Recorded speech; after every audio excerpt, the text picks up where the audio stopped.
you ever walked away from a conversation and felt like something just went wrong?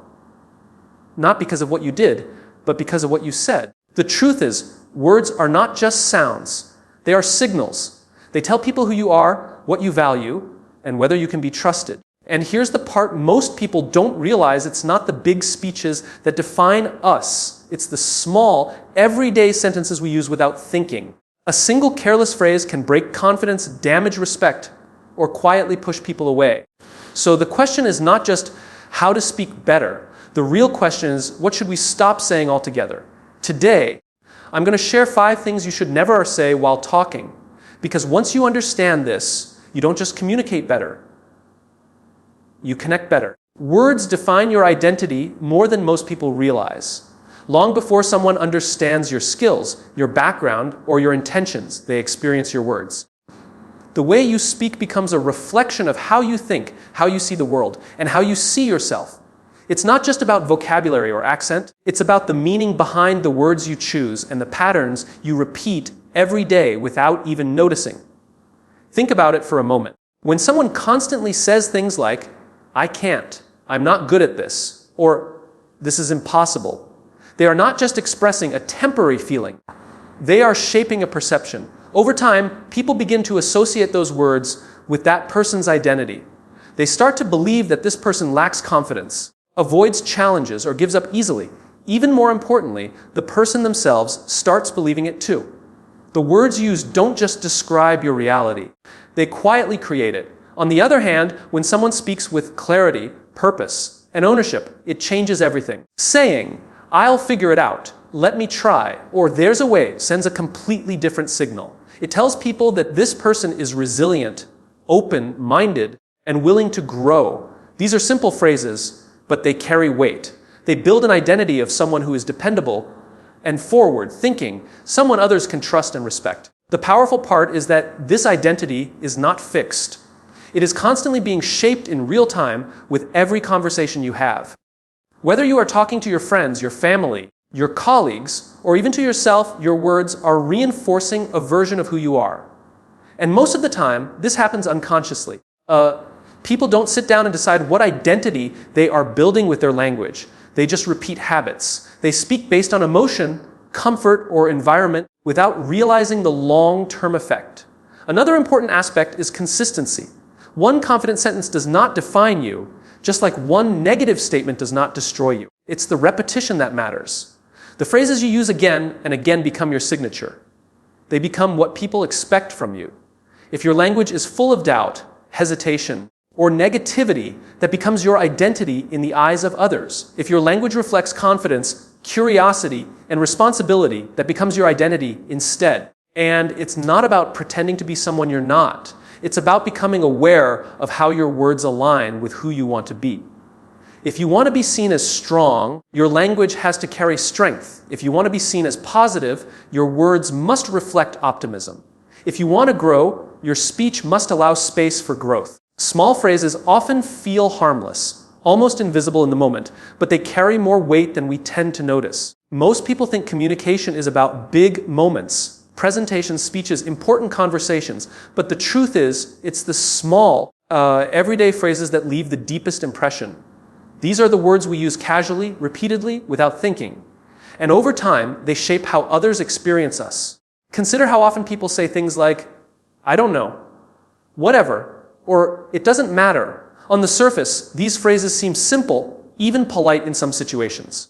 But when used repeatedly, they begin to send a message. They can signal a lack of interest, a lack of confidence, or even a lack of respect. The listener may start to feel that their time or opinion isn't valued. What feels like a small throwaway phrase to one person can feel dismissive or disengaged to another. In the same way, small positive phrases can create a powerful shift. Saying, "I appreciate that," "that's a great point," or "let me think about it," changes the tone of a conversation instantly. These phrases are not dramatic or complex, but they show presence and intention. They signal that you are listening, that you care, and that you are engaged. Over time, these small choices build a reputation. People begin to feel comfortable around you, heard by you, and respected by you. The impact of small phrases is amplified because of how frequently they appear. A single powerful sentence might be remembered, but it's the repeated patterns that truly define an interaction. If someone consistently uses negative or dismissive language, that pattern becomes predictable. Others start to anticipate it. It shapes the emotional environment of every conversation they have. In contrast, someone who consistently uses thoughtful, constructive language creates a very different atmosphere, one where communication feels safe, open, and productive. There is also a subtle psychological effect at play.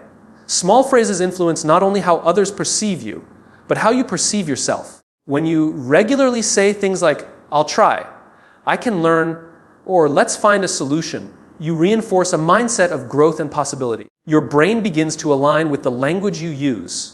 The opposite is also true. Repeating phrases that express doubt or indifference can slowly limit your own thinking, making you less likely to take initiative or explore new ideas. What makes this even more important is that small phrases often slip under the radar. People rarely question them. They don't stop and analyze what they just said in a casual conversation.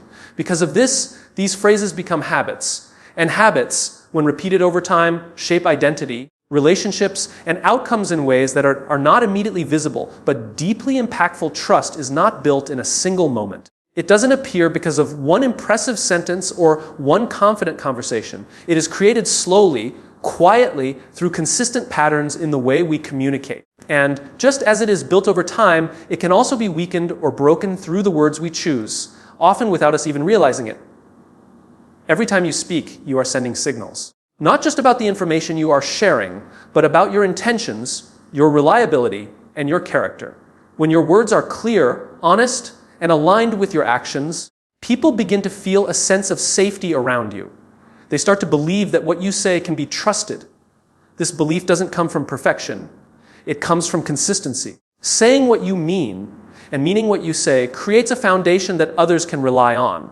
On the other hand, certain phrases slowly chip away at that foundation. When someone frequently says things like, "I'll do it later," but never follows through, or "trust me," without showing why they should be trusted, doubt begins to grow. It's not always immediate.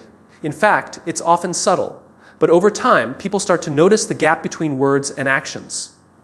And once that gap becomes visible, trust begins to weaken.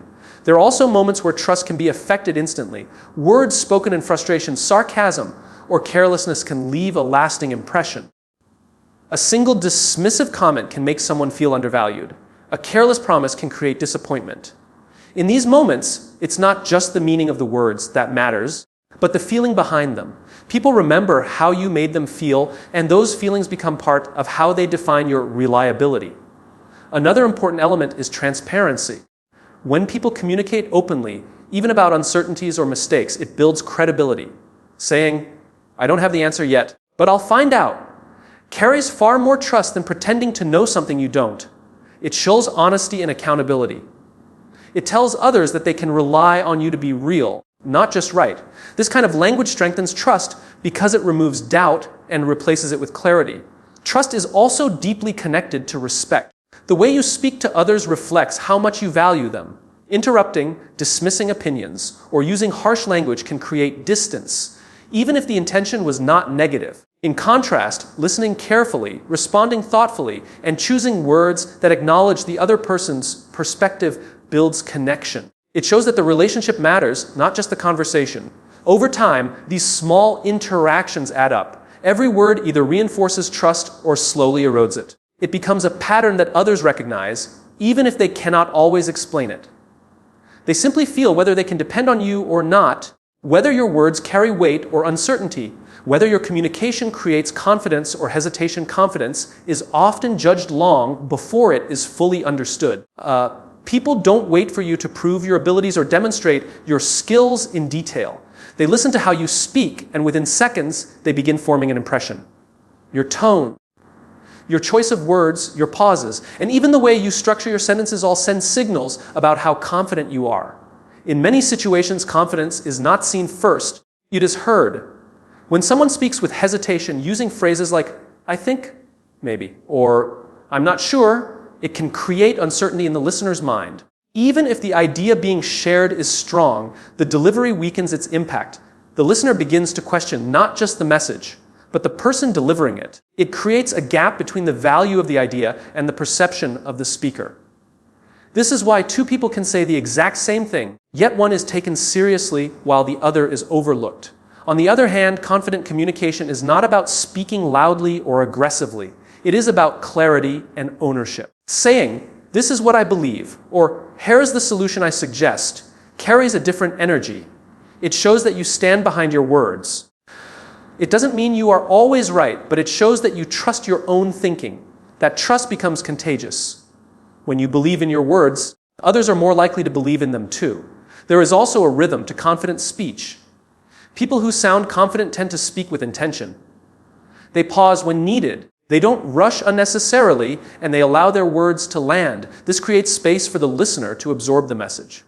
Rushing, over-explaining, or filling every silence with extra words can reduce the sense of control in your communication. Silence, when used properly, can actually strengthen your presence. Another key aspect is simplicity. Confident speakers often use clear and direct language. They don't hide behind complicated phrases or unnecessary jargon. They understand that the goal is not to impress, but to be understood. Simplicity makes your message stronger and more accessible. It shows that you are in control of what you are saying, rather than trying to prove something. Confidence in speech is also closely linked to self-perception. The way you talk reflects how you see yourself. If you constantly downplay your ideas or seek validation through your words, it reveals a lack of internal certainty. If you speak with balance, acknowledging others while still expressing your own thoughts clearly, it shows a healthy level of confidence. Over time, this becomes a pattern. People begin to associate your voice with certainty or doubt, with clarity or confusion. They respond accordingly, giving more attention, more trust, or sometimes less, based on how your words make them feel in the moment. What you choose not to say can be just as powerful as the words you speak.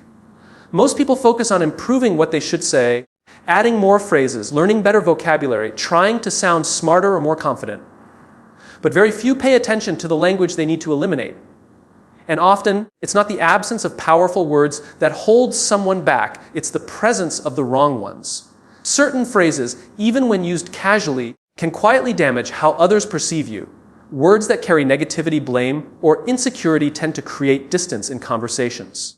Saying things like, "It's not my fault," or "You always do this," may feel natural in the moment, especially when emotions are involved, but they shift the tone of the interaction. Instead of building understanding, they create defensiveness. Instead of solving problems, they escalate tension. Avoiding harmful language doesn't mean suppressing your thoughts or pretending everything is perfect. It means choosing to communicate in a way that keeps the conversation constructive. For example, instead of saying, "This will never work," shifting to, "Let's explore another approach," keeps the focus on solutions rather than shutting the discussion down. The idea is not to hide the truth, but to express it in a way that moves things forward rather than stopping them. Another category of words to avoid includes those that weaken your own position. Phrases like, "I'm probably wrong," or "This might sound stupid," immediately reduce the value of what you are about to say. Before others even have the chance to evaluate your idea, you've already framed it as something uncertain or unimportant. Over time, this pattern can train people to take your input less seriously, not because your ideas lack value, but because your language suggests they do. There are also words that can unintentionally hurt relationships. Sarcasm, harsh criticism, or dismissive comments may seem small in the moment, but they can leave a lasting impression. Even if the intention is not negative, the impact can be. People remember how they felt in a conversation, and certain words can create feelings of disrespect or discomfort that linger long after the conversation ends. Being mindful of what not to say requires awareness. It means pausing before reacting, especially in emotional situations. It means recognizing patterns in your own speech and questioning whether those patterns are helping or harming your communication. Over time, removing these negative or limiting phrases creates space for more intentional, meaningful language. This shift is subtle but powerful. Instead of adding more noise to your conversations, you begin to remove what doesn't serve you. And in that space, your words become clearer, stronger, and more aligned with the kind of communicator you want to be. Awareness is where real change in communication begins. Most people don't struggle because they lack knowledge of what to say. They struggle because they are not conscious of how they are already speaking. Their words come from habit, from emotion, from patterns they've repeated for years without ever questioning them. And because these patterns feel normal, they go unnoticed. But the moment you become aware of your language, everything starts to shift. Awareness means paying attention to the small details in your conversations. It's noticing the phrases you use when you are under pressure, the tone you adopt when you disagree with someone, and the words that come out automatically when you feel uncertain. These are the moments that reveal your default communication style. And once you can see it clearly, you have the power to change it. One of the most important aspects of awareness is recognizing triggers. There are certain situations that influence how you speak without you even realizing it. Stress, frustration, insecurity, or even excitement can change your tone and your word choice. You might become defensive, dismissive, or overly passive depending on what you are feeling internally. Without awareness, these reactions happen instantly. But with awareness, there is a pause. And in that pause, you get to choose a different response. This pause is powerful because it creates space between reaction and intention. Instead of speaking on impulse, you begin to speak with purpose. You start asking yourself simple but important questions in real time. Is what I'm about to say helpful? Is it clear? Is it respectful? Does it align with the kind of communicator I want to be? These questions don't need long answers, but they guide your language in a more thoughtful direction. Awareness also helps you understand the impact of your words on others. Communication is not just about expressing yourself. It's about how your message is received. When you are aware, you begin to notice subtle cues in the other person. Their body language, their reactions, their level of engagement. You can sense when your words are creating connection and when they are creating distance. This allows you to adjust in the moment rather than realizing it later. Another important part of awareness is self-reflection. After conversations, taking a moment to think about what went well and what could be improved strengthens your ability to communicate better next time. It turns everyday interactions into learning opportunities. Instead of repeating the same patterns, you begin to refine them. Over time, this awareness becomes natural. What once required effort starts to feel automatic. You begin to choose your words more carefully without overthinking, balancing honesty with respect, clarity with empathy. Your communication becomes more intentional, more aligned, and more effective because you are no longer speaking unconsciously. You are speaking with understanding and control. Most people enter conversations with a simple goal to say what they want to say. They focus on expressing their thoughts, proving their point, or getting their message across as quickly as possible. But communication is not just about speaking, it's about connection. And there is a big difference between talking to respond and speaking to connect. When you speak only to respond, your attention is mostly on yourself. You are thinking about what you will say next, how you will defend your opinion, or how you will keep the conversation going in your direction.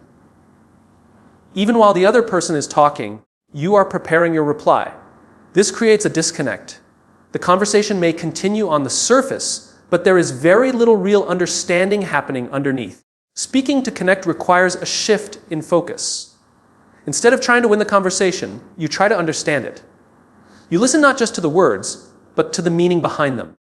You pay attention to tone, emotion, and intent. This kind of listening changes how you respond.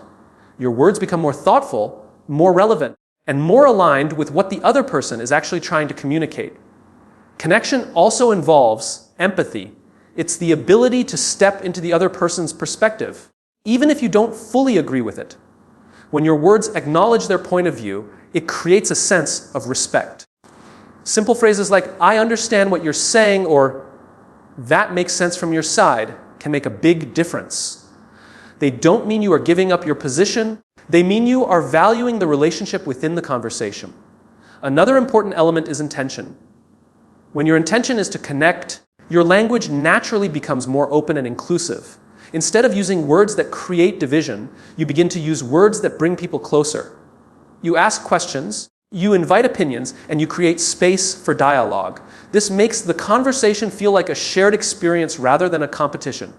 Body language and tone also play a role, but even within words alone, the difference is clear. Speaking to connect often involves clarity without aggression, honesty without harshness, and confidence without dominance. It's about expressing yourself in a way that others can receive, not just in a way that feels good to say. Over time, people begin to notice this difference. They feel more comfortable talking to you. They are more open, more engaged, and more willing to share their thoughts. Conversations become deeper and more meaningful, not because you are saying more, but because you are saying it with the intention to build understanding rather than just deliver a message